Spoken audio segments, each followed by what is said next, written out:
News, सच जरूरी है। आज अभी कुछ समय पहले दिल्ली से खबर आई है कि लोकसभा में जो विजिटर्स गैलरी होती है, जहां लोगों को पास देकर अंदर लाया जाता है, वहां से 2 व्यक्ति सदन के नीचे कूद गए और कूदने के बाद उन्होंने 2 गैस कैनिस्टर्स, तो शायद टीयर गैस के थे या कोई जहरीले वायु के कैनिस्टर थे, इसकी जानकारी नहीं है, लेकिन उन्होंने वहाँ पे वो सभागृह में सदन के अंदर फोड़े हैं। अब कौन उसे जख्मी हुआ है, कौन आहत हुआ है, मैं नहीं जानता, लेकिन मैंने महाराष्ट्र विधानसभा का यहाँ सत्र चल रहा है, सत्र में मैंने ये जानकारी देते हुए विधानसभा के अध्यक्ष से गुजारिश की है कि आप भी सुरक्षा के पुख्ते इंतजाम करिए, क्योंकि जो समाज माध्यमों पर जानकारी आ रही है कि 2 व्यक्ति जिन्होंने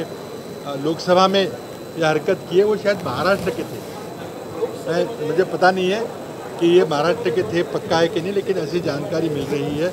अगर ये कोई संगठन है जिन्होंने घोषणाएं दी है, नारे लगाए लोकसभा में, शायद वो संगठन यहाँ भी कुछ करने की, अपनी बात रखने के लिए कुछ करने की कोशिश कर सकता है। अध्यक्ष जी ने जो पासेज दे जाते हैं उस पर आज निर्बंध लगाया, सिर्फ अधिवेशन के अगले कार्यकाल में सिर्फ 2 व्यक्तियों को, एक विधायक के सिफारिश पर 2 व्यक्तियों को पास दिए जाएंगे। एक तरफ सभी जनता को विधानसभा का, लोकसभा का कामकाज देखने का पूरा अधिकार है। 14 डिसेंबरला महाराष्ट्रामध्ये सर्व माथाडी कामगार कायदा मधील प्रामाणिक काम करणाऱ्या कामगार नेत्यांचा संप हा एक दिवशी पुकारला होता। माथाडी कामगार कायद्यामध्ये काही बदल असा विधेयक मागच्या अधिवेशनामध्ये आणलं होतं आणि त्या विधेयकामध्ये मूळ माथाडी कामगार कायद्याला धक्का लावण्याचं काम त्या ठिकाणी होत होतं।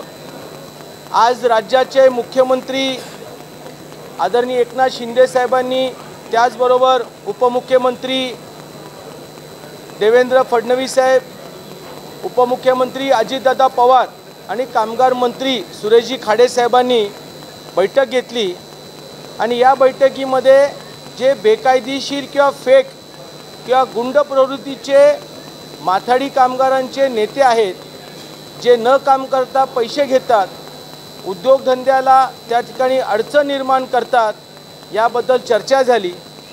या आजच्या बैठकीमध्ये बाबा आढाव, पुण्याचे कामगार नेते, माथाडीचे गुलाबरावजी जगताप, बळवंतराव पवार, अरुण रांजणे, दत्ता गंगाळे, अविनाश रामिष्टे, पोपटरावजी देशमुख आणि काही इतर कामगार नेते उपस्थित होते। एकंदरच या आजच्या बैठकीमध्ये राज्याच्या मुख्यमंत्र्यांनी ही चिंता व्यक्त केली की बेकायदेशीर माथाडी कामगारांच्यामुळे महाराष्ट्रामध्ये उद्योगधंदे अडचणीत येत आहेत आणि म्हणून यांच्याकडे आमच्याकडनं काही उपाययोजना येणं गरजेचं आहे, काही सूचना येणं गरजेचं आहे। आम्ही सर्व कामगार नेत्यांनी ही मान्य केले की फेक माथाडी कामगार आणि बेकायदेशीर काम करणाऱ्या लोकांच्यावरती कारवाई झाली पाहिजे। मुख्यमंत्र्यांनी, उपमुख्यमंत्र्यांनी विधेयकाबद्दल आम्हाला आश्वासन दिलेलं आहे। यामुळे आम्ही 14 डिसेंबरला जो महाराष्ट्रामध्ये सबंध माथाडी कामगार चळवळीचा बंद पुकारला होता, तो आम्ही या ठिकाणी माघार घेत आहोत।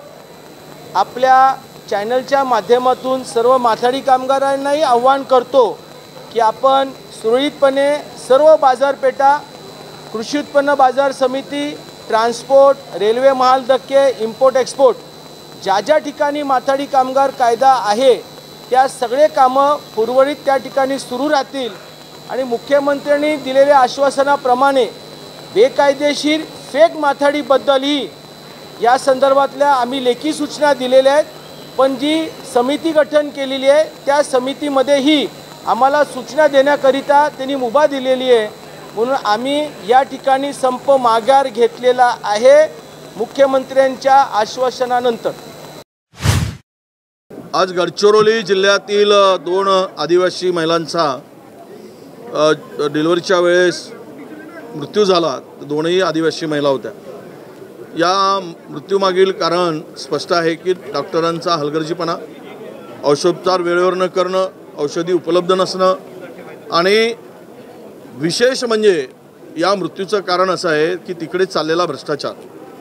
मोठ्या प्रमाणामध्ये पैसे दिल्याशिवाय डिलिव्हरीचे त्या पेशंटला डिलिव्हरीसाठी त्या रुग्णास डिलिव्हरी रूममध्ये घेतलंच जात नाही, ऑपरेशन थिएटरमध्ये घेतलं जात नाही.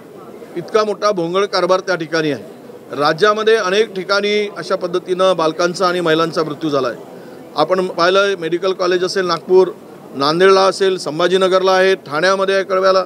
यामध्ये रोज सरकारी रुग्णालयामध्ये, शासकीय रुग्णालयामध्ये रुग्ण मरण्यासाठी जातो. अशा पद्धतीची आत्ताची राज्यातली अवस्था आहे. करोडो रुपयाचे इक्विपमेंट घेऊन ठेवलेत, ते इन्स्टॉल करायला वेळ नाही. फक्त कमिशनखोरीसाठी इक्विपमेंट घ्यायचा आणि इन्स्टॉल करायचं नाही. आणि दुसरीकडे मात्र या लोकांनी औषधीसाठी पैसे उपलब्ध करून द्यायचे नाही, निधी द्यायचा नाही आणि सर्व कंत्राटीकरण करायचं, खाजगीकरण करायचं आणि आरोग्य यंत्रणेचा संपूर्ण बट्ट्याबोळ करायचा, असं या मंत्र्यांनी सुरू केलं आहे. दुःखानं आणि वेदनेनं सांगावं लागतं, या सगळ्या प्रकरणाची चौकशी करण्याची मागणी आम्ही सगळेजण करत असताना